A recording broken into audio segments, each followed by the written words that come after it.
এরপর রাবেয়া বসরি প্রীতি আইডি থেকে আপনি লিখেছেন, যে সকল নারীর কোনো অভিভাবক নেই তারা কিভাবে হজ করবে, তাদের জন্য একাকী হজ যাওয়া জায়েজ হবে কিনা?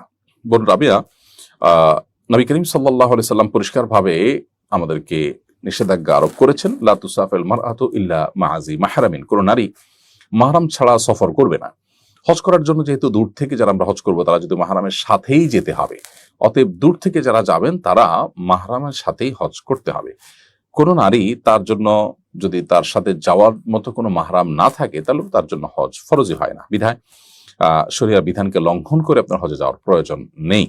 কোন কোন ওলামায়ে-কেরাম নারীদের সাথে অন্যান্য হজযাত্রী নারীদের সাথে পরিচিত থাকলে তাদের সাথে কাফেলাবদ্ধ হয়ে যাওয়াটাকে জায়েজ বলেছেন, কিন্তু সংখ্যাগরিষ্ঠ ইমামগণ হাদিসে নবী সাল্লাল্লাহু আলাইহি ওয়াসাল্লামের নিষেধাজ্ঞার যে ব্যাপকতা আছে সেটার কারণে তিনি নিষেধ করেছেন এই বিষয়টিকে। এজন্য তারা নিষেধ করেন এটাকে। অতএব আপনার যদি কোনো মাহরাম না থাকে তাহলে সেক্ষেত্রে আপনার জন্য হজ ফরজ হবে না।